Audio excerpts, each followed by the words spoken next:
E se a pessoa em quem você mais confiava fosse a mesma que cortasse o chão debaixo dos seus pés? Foi exatamente isso que aconteceu comigo, e a ferida ainda pulsa. Meu nome é Miguel, tenho 20 anos e vivo no Porto. Durante muito tempo, pensei que finalmente tinha encontrado um espaço de paz na minha vida. Cresci ouvindo que ser quem eu sou era errado, que o amor que eu sentia não tinha lugar. Mas quando conheci João, tudo parecia diferente. Ele me fazia acreditar que eu não precisava esconder nada. Ao lado dele, a vergonha que carregava desde a adolescência parecia diminuir. E quando Tiago, meu melhor amigo desde a escola, nos apoiava, eu sentia que o mundo poderia ser menos cruel. Era uma ilusão. As primeiras rachaduras começaram de forma sutil. João, que sempre respondia de imediato, passou a evitar mensagens.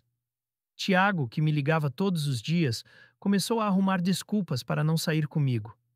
Eu tentava ignorar os sinais, convencia-me de que eram apenas fases, mas algo em mim já pressentia a tempestade. A verdade caiu sobre mim numa noite comum, quando um colega da universidade me mostrou o que circulava num grupo privado. Um vídeo meu e de João, feito em um momento íntimo, estava exposto sem minha permissão. Senti o corpo inteiro tremer. Não era apenas a invasão brutal da minha privacidade. Era a sensação de que alguém muito próximo tinha me apunhalado. A confirmação veio horas depois, quando descobri que não apenas João, mas também Tiago estavam envolvidos. O namorado em quem eu confiava e o amigo que eu considerava um irmão tinham decidido trair-me de todas as formas possíveis. João não só me enganava com Tiago, como também tinha permitido que aquele vídeo fosse partilhado. De repente, tudo aquilo que eu construíra desabou. A universidade virou um campo de julgamento silencioso. Os olhares, os risos contidos, as mensagens anônimas, cada detalhe me esmagava. Dentro de casa, a situação não era melhor.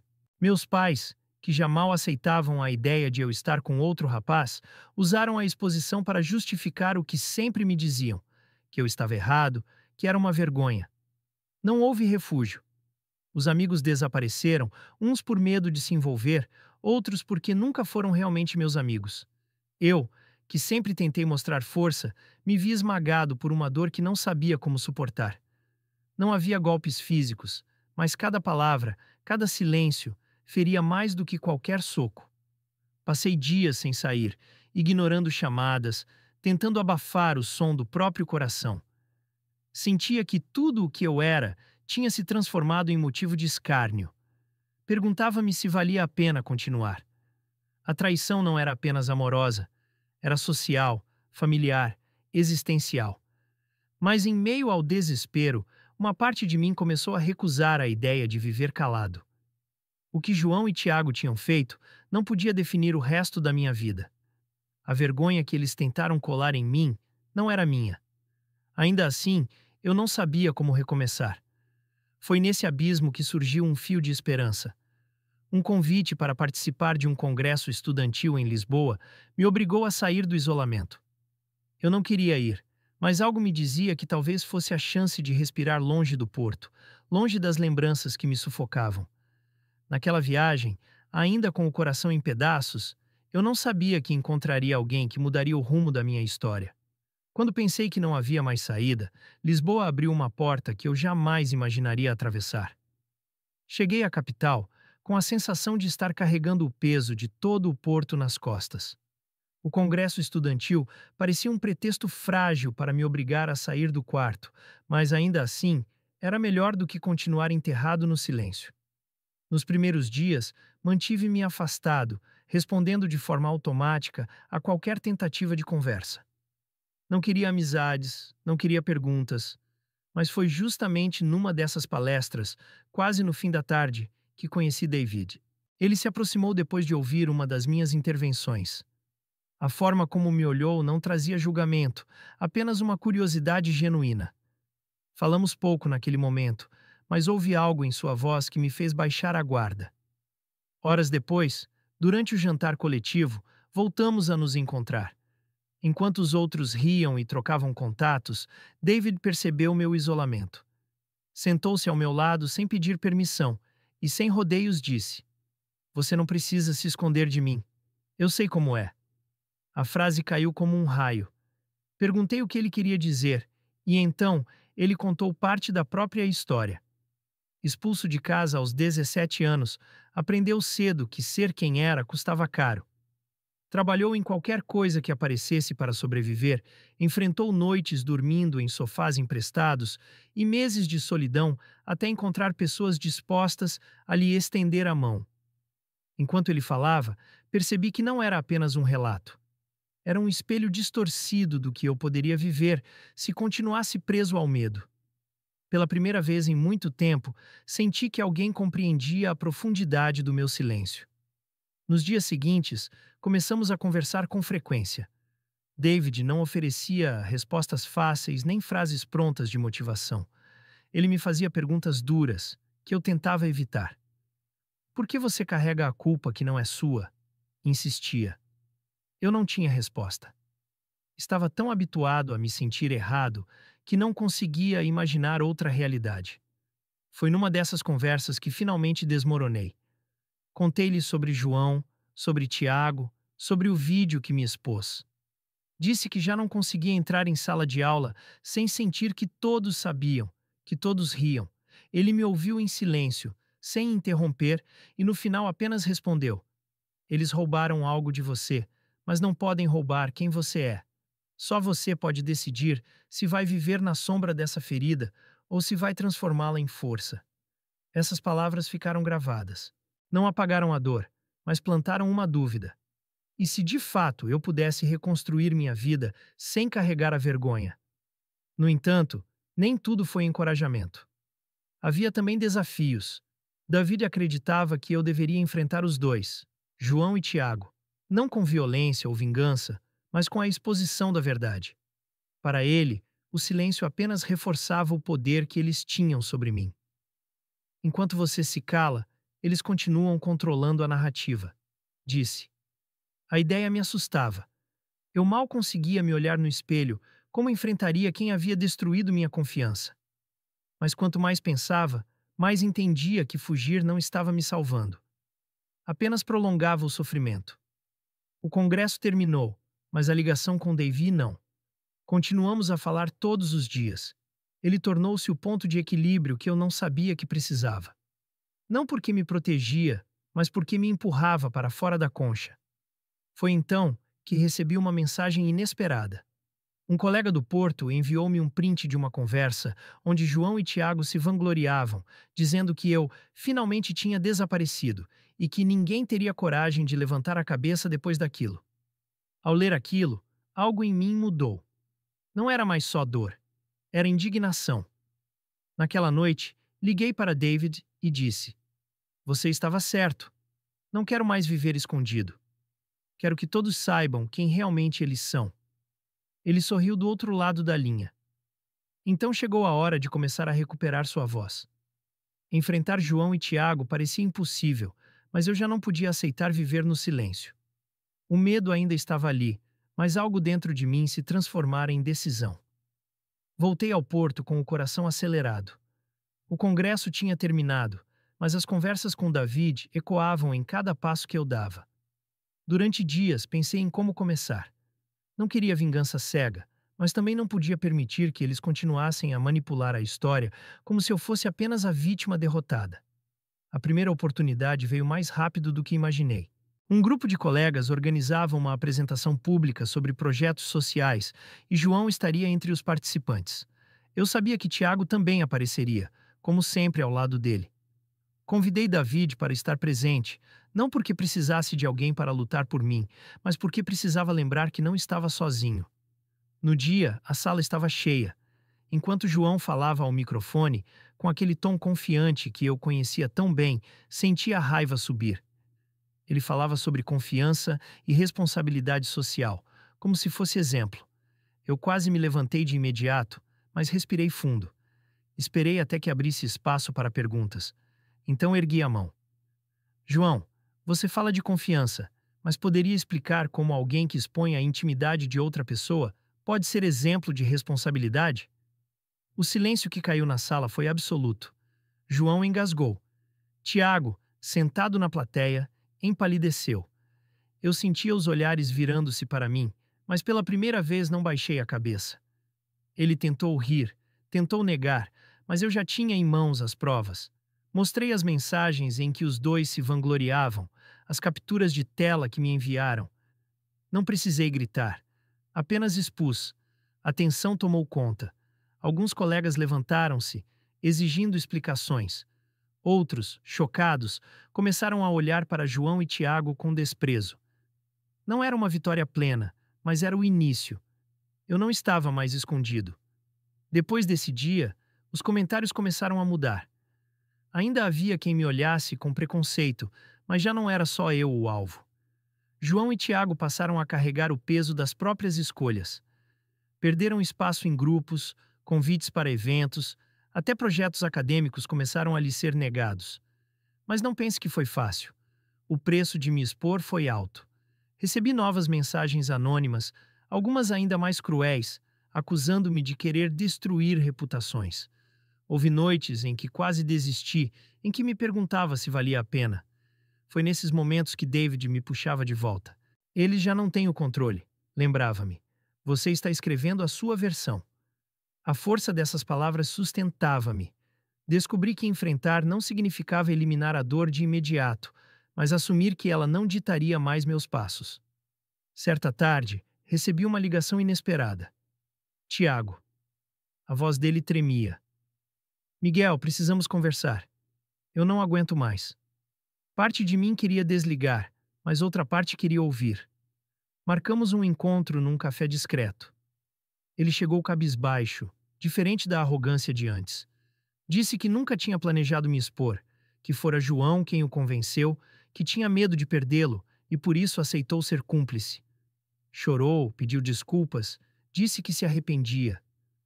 Ouvir aquilo mexeu comigo.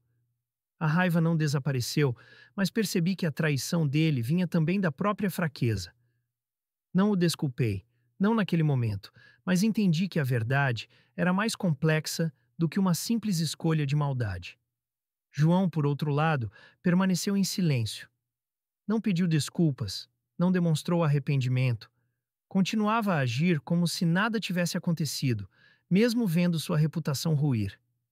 Esse silêncio dele apenas reforçava a minha decisão. Eu precisava ir até o fim, mostrar não só o que ele fez comigo, mas o que representava para todos que já sofreram algo parecido. A partir dali, comecei a planejar algo maior. Não seria apenas uma resposta a dois traidores, mas um testemunho público. Eu queria transformar minha dor em voz para quem ainda vivia escondido. E pela primeira vez, senti que esse caminho não seria trilhado sozinho. David caminhava comigo, e isso mudava tudo. Transformar a dor em voz era um risco, mas continuar calado já não era opção. Depois do confronto público, passei dias refletindo.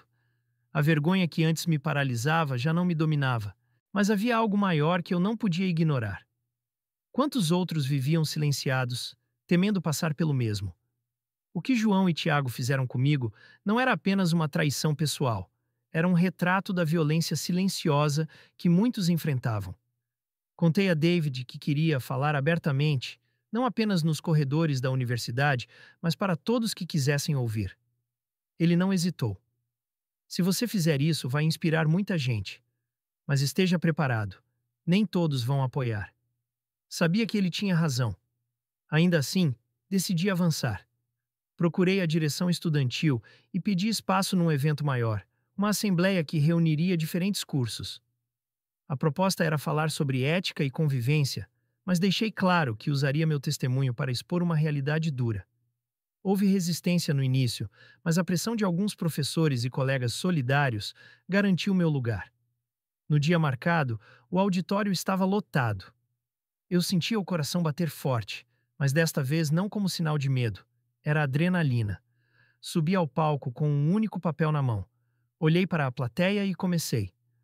Durante muito tempo, eu vivi acreditando que devia me envergonhar por ser quem sou. Achei que esconder-me era a única forma de sobreviver. Mas o silêncio quase me destruiu. Hoje estou aqui para contar o que acontece quando a confiança é quebrada e a dignidade é exposta ao ridículo. Expliquei, sem rodeios, como tinha sido enganado, como minha intimidade foi usada contra mim. Não precisei citar nomes, todos sabiam, mas quis que a história fosse maior que os culpados. Este não é um caso isolado. Quantos de vocês conhecem alguém que já sofreu humilhações por simplesmente amar? Quantos aqui fingem que está tudo bem para não serem atacados? O silêncio na sala era pesado. Vi alguns abaixarem a cabeça, outros assentirem discretamente. Continuei, a voz firme apesar das mãos trêmulas. Não falo para que sintam pena. Falo porque quero que entendam. Cada riso de desprezo, cada olhar de julgamento, deixa marcas profundas. E ninguém merece carregar esse peso sozinho. Quando terminei por um instante, temi que não houvesse reação. Mas então começaram os aplausos. Primeiro tímidos, depois intensos, até o auditório inteiro estar de pé. Senti as lágrimas ameaçarem, mas não chorei. Aquela não era uma cena de derrota, mas de recuperação. A repercussão foi imediata. No mesmo dia, páginas estudantis compartilharam trechos da fala. Mensagens começaram a chegar.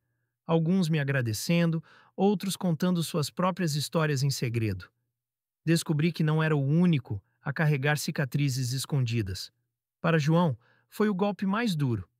Ele não podia mais fingir. Muitos o confrontaram diretamente, exigindo respostas. Seu silêncio, que antes parecia força, agora soava covardia. Projetos que ele liderava foram suspensos. Pessoas que o seguiam começaram a se afastar. Tiago, por outro lado, buscou-me novamente. Disse que meu discurso o havia feito perceber o quanto estava errado em se calar. Pediu a chance de ajudar de algum modo, ainda que soubesse que o perdão não viria facilmente. Eu ouvi, mas mantive distância. O tempo mostraria se suas palavras eram sinceras. As semanas seguintes foram intensas. Dei entrevistas para pequenos grupos de estudantes, participei de rodas de conversa e ajudei a organizar um coletivo que nascia da necessidade de apoiar quem vivia situações semelhantes. Não me via como líder, mas as pessoas passaram a enxergar em mim alguém que podia abrir caminhos. Nem todos aceitaram. Recebi mensagens hostis, algumas mais ameaçadoras. Você deveria ter ficado calado, diziam, mas já não era possível voltar atrás. Eu não tinha mais medo das consequências, porque tinha encontrado um propósito maior que a dor. Certa noite, conversando com David, percebi o quanto tinha mudado. Antes eu só queria desaparecer, confessei. Agora quero que ninguém mais precise passar pelo que eu passei. Ele sorriu. É assim que começa a verdadeira força. Naquele momento, entendi que minha história não era apenas sobre uma traição ou sobre recuperar minha voz. Era sobre transformar a ferida em resistência, e esse seria apenas o começo. Eu não queria vingança, queria justiça. Queria mostrar que, mesmo depois de ser destruído, era possível recomeçar. As semanas que seguiram ao meu discurso foram um turbilhão. A repercussão não ficou restrita à universidade. Grupos locais de apoio começaram a me convidar para compartilhar minha experiência. Alguns jornais estudantis escreveram artigos sobre a importância de combater a exposição da intimidade e o preconceito. Pela primeira vez, percebi que minha dor tinha se transformado em algo que poderia proteger outras pessoas. Mas os efeitos não se limitaram a mim. João, que sempre se colocara como exemplo de liderança, perdeu quase tudo que sustentava sua imagem. Professores passaram a questionar sua presença em projetos. Colegas o evitavam. Não porque eu tivesse pedido, mas porque a verdade havia finalmente se imposto. Ele tentou manter a postura de indiferença, mas a indiferença não sustenta alguém quando a confiança já foi quebrada. Tiago, por outro lado, buscou caminhos diferentes. Aproximou-se do coletivo que começávamos a organizar. Não tentou se justificar, apenas ofereceu ajuda. Muitos o rejeitaram, lembrando do que tinha feito, mas vi nele um esforço sincero para assumir os próprios erros. Não nos tornamos amigos novamente, e talvez nunca nos tornemos, mas aprendi que parte da justiça também é permitir que cada um enfrente seus fantasmas. A relação com minha família continuou difícil. Eles não sabiam lidar com o fato de eu estar cada vez mais exposto, falando publicamente sobre quem sou. As conversas eram curtas, muitas vezes duras. mas já não dependia da aprovação deles para seguir em frente. Eu tinha encontrado uma rede de pessoas que me apoiavam, que me lembravam todos os dias de que não estava sozinho. David permaneceu ao meu lado durante todo esse processo. Não como alguém que resolvesse meus problemas, mas como quem me lembrava constantemente da força que eu tinha, mesmo quando eu duvidava de mim. Um dia, ao caminharmos depois de uma reunião do coletivo, ele disse: Você percebeu? Antes você queria desaparecer. Agora é você quem dá coragem a outros para aparecerem. A frase ficou gravada. Entendi que a maior vitória não era ver João perder reputação ou Tiago enfrentar sua culpa. A verdadeira vitória era saber que minha voz, antes abafada, agora ecoava em muitas outras. Ainda havia desafios. Havia comentários hostis na internet, olhares de reprovação em certos lugares. Mas o impacto deles já não era o mesmo. Eu tinha aprendido que o julgamento alheio só tem força quando acreditamos nele. Um momento marcou definitivamente essa virada. Durante um encontro do coletivo, um rapaz do primeiro ano levantou-se para falar. Tremia ao segurar o microfone. Contou que tinha pensado em desistir dos estudos depois de ser alvo de piadas sobre sua sexualidade. Disse que, ao ouvir meu discurso semanas antes, percebeu que não estava sozinho, que continuava ali porque sabia que podia resistir. Naquele instante, senti um nó na garganta. Vi em seus olhos o reflexo daquilo que eu tinha sentido no pior momento da minha vida. E percebi que nada do que tinha acontecido comigo seria em vão se pudesse evitar que alguém mais fosse esmagado pelo silêncio. O tempo passou, e com ele vieram novas oportunidades. O coletivo cresceu, transformou-se em um espaço de apoio concreto, com rodas de conversa, campanhas de conscientização e parcerias com professores. Não resolvemos todos os problemas, mas criamos um lugar onde ninguém precisava ter medo de ser quem era. Quanto a João, continuou tentando seguir em frente, mas nunca mais recuperou a confiança que perdera. Aprendi que nem sempre precisamos assistir à queda de quem nos feriu para seguir em frente. O simples fato de que as máscaras caem já é suficiente. Tiago continuou presente no coletivo, ajudando nos bastidores. Nunca mais tocou no assunto do passado, e eu também não. Talvez esse silêncio fosse a única forma de convivência possível. E eu, Miguel, aprendi que a dor não desaparece de um dia para o outro, mas ela pode se transformar. Hoje, quando olho para trás, não vejo apenas a traição, a humilhação e o isolamento. Vejo também o momento em que recusei o papel de vítima e comecei a escrever minha própria narrativa. Se um dia perguntarem o que aprendi com tudo isso, responderei: ninguém tem o direito de definir o valor da nossa vida. A dignidade não se perde por causa da crueldade de outros. Ela renasce quando decidimos levantá-la com nossas próprias mãos.